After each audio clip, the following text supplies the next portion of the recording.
नमस्कार, मेरा नाम डॉक्टर सुवर्चला है। जीवा फर्टिलिटी सेंटर्स में साइंटिफिक डायरेक्टर हूँ। फाइब्रॉइड्स नॉन कैंसरस ग्रोथ हैं यूट्रस के अंदर और लगभग 40 से 60% महिलाओं में ये देखा जाता है किसी न किसी पॉइंट में। लेकिन सबसे कॉमन क्वेश्चंस जो हम सुनते हैं, क्या फाइब्रॉइड्स की वजह से इनफर्टिलिटी हो सकता है, क्या इसको निकालना चाहिए सर्जरी द्वारा अगर हम प्रेग्नेंट होना चाह रहे हैं, तो ये सारे क्वेश्चंस बहुत कॉमन हैं फाइब्रॉइड्स को लेके। तो फाइब्रॉइड्स है क्या, पहले इससे शुरू करते हैं। Fibroids muscular tumours of the uterus, usually बनाइन होते हैं ना कि कैंसरस नहीं होते, लेकिन ये कहाँ हैं वो बहुत इंपॉर्टेंट है, साइज से भी ज़्यादा। अगर वो यूट्राइन कैविटी को पुश कर रहे हैं, अंदर हैं, तो सबम्यूकोजल कहा जाता है। अगर इंट्राम्यूरल हैं तो इसका मतलब ये है कि मसल के वॉल में, यूट्रस के मसल के वॉल में सब सिरोसिल अगर है तो आउटर सरफेस में, बाहर, यूट्रस के बाहर के दीवार के ऊपर। हर टाइप फर्टिलिटी को अलग अलग तरह से इफेक्ट करता है। तो कैसे इफेक्ट करता है? यूट्राइन कैविटी को डिस्टॉर्ट कर सकता है, शेप को। स्पेशली सबम्यूकोजल फाइब्रॉइड्स अगर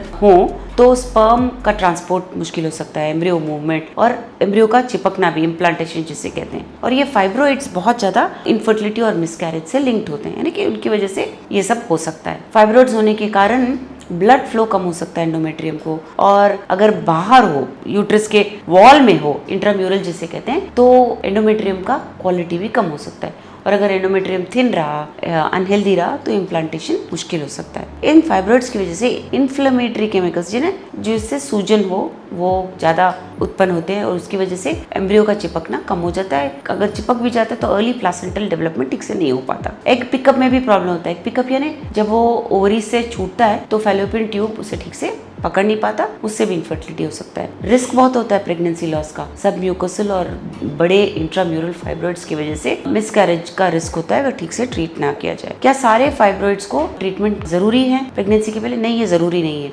हर एक फाइब्रॉइड इनफर्टिलिटी नहीं कॉज करता है, उसकी वजह से फर्टिलिटी इफेक्ट नहीं होता है। जो फाइब्रॉइड फर्टिलिटी पे असर दिखाते हैं वो है सबम्यूकोसल, अगर छोटे भी रहे, इंट्राम्यूरल अगर 4 सेंटीमीटर से भी ज़्यादा हो, जो कैविटी के शेप को खराब कर रहे हो, या कोई फाइब्रॉइड जो बहुत हेवीली ब्लीड कर रहा है, पेन हो और रिकरेंट प्रेगनेंसी लॉस का कारण बन रहा है। फाइब्रॉइड जो फर्टिलिटी को इफेक्ट नहीं करते वो है सबसिरोसिल, वो बाहर होते हैं यूट्रस के बाहर, या इंट्राम्यूरल अगर हो 3 सेंटीमीटर से भी छोटे, तो वो कैविटी को डिस्टॉर्ट नहीं करते, खराब नहीं करते, उससे भी नहीं होता। छोटे फाइब्रॉइड्स हों लेकिन अगर नॉर्मल कैविटी हो तो भी कोई प्रॉब्लम नहीं है। सो ट्रीटमेंट इस पे आधारित है कि लोकेशन कहाँ है, साइज क्या है, सिम्टम्स क्या है और आपके फर्टिलिटी के उद्देश्य क्या है। कैसे फर्टिलिटी, मतलब आप बच्चों के लिए कोशिश कर रहे हो नहीं।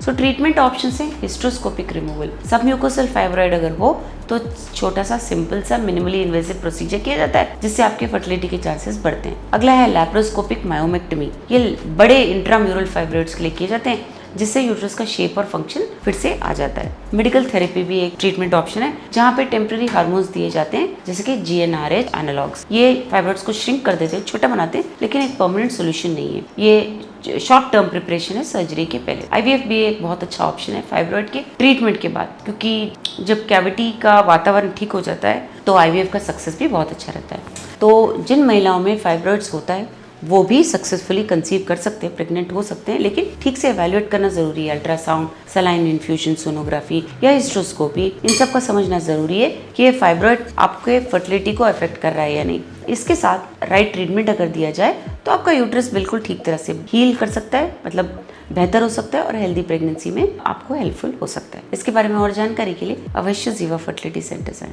धन्यवाद।